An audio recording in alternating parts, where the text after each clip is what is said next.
Hey guys, what's up? GanexDota here with the first of my Guide to the Mid Lane series. And this video we're going to be talking about high ground advantage and how to maintain that through tactics such as the creep block and controlling the creep equilibrium. Also going to be covering optimal usage of your spells in 1 vs 1 mid. So in this clip I got the Enigma right here, pretty well positioned on his side of the cliff. And I just chose this clip to show you guys what kind of opportunities you can make for your team by just keeping the wave on your side of the cliff. And Enigma's pretty safe right here in this position. He can just retreat to his tower or to these trees to the side. And we also got these 2 supports waiting up here at the top, and Invoker went to go check the rune unsuccessfully. So if this Invoker wants to come up and farm or harass or whatever, basically if he wants to play Dota, he's going to have to walk up to this river area and suffer a 25% miss chance if he wants to go for these creeps right here, or overextend all the way up to this high ground right here and be extremely vulnerable to a gank. So I'm going to play this clip right here, and our job right here as these 2 supports is to not let this Invoker play Dota, because that's the best part about playing Dota, not letting other people play Dota, you know, and having them sit there and watch their death counter countdown. So Invoker mans up, he got first blood, and he wants to go for another kill, but unfortunately, Enigma's level 6, Black Hole followed by minus armor via stun results in an easy kill. So how did that Invoker get picked off again? He was on the opponent's high ground instead of staying safe on his high ground. Plus he had no wards. Not that would have mattered much since we had smoke, but more on that another time.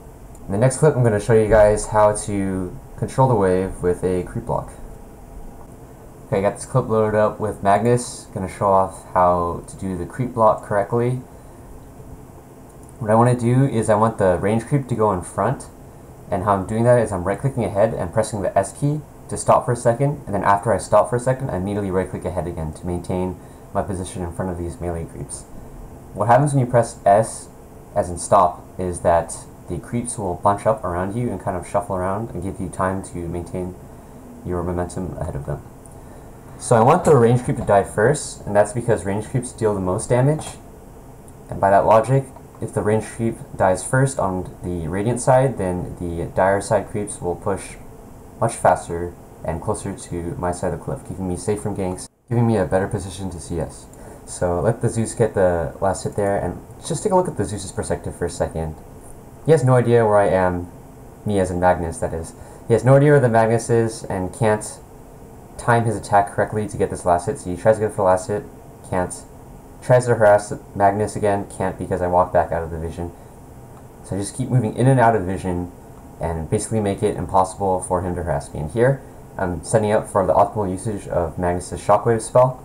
I'm right-clicking both these creeps down to an equal amount of health, so I can get that Shockwave right there, and line up to get the 2 creeps as well as harassing the hero.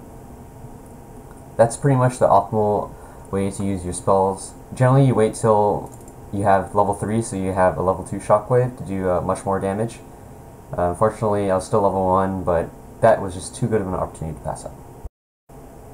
Alright, here in this clip I want to show how and when to play aggressively, and also what to do when the creep wave is on the opponent's side of the cliff, and how you can manipulate the creep position.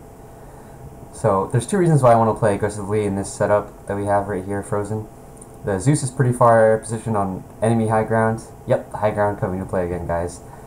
You'll see why that's important in a second. And also, the creep wave is going to die to the Radiant Tower.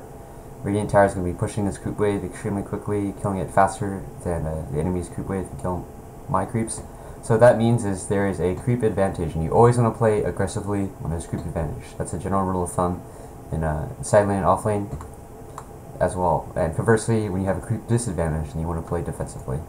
So I'm going to play it out. Zeus gets the deny off, and Magnus gets mad and wants to start playing aggressively. And what I'm doing is basically I want to test his reaction to my aggression, see how he responds to my right clicks. So he trades a couple hits, the improper response in this case, because he was so far up to the cliff. I can get a Skira off pretty easily. Not into the tower unfortunately, but I'm still getting a good amount of damage off. This is a pretty good trade for Magnus. I know I can't kill him though because the Zeus has boots and about 200 life left. Not enough damage to kill him. So I just resume farming. But I'm kind of in an awkward position after this, because the creep wave is going to be positioned on the enemy side of the cliff, about like right here. So what can you do in that situation to counter that? Well, if you notice earlier that range creep actually aggroed me after I attacked Zeus. And attacking heroes in general, whether you're ranged or melee, will pull the creeps towards you and they'll start attacking you.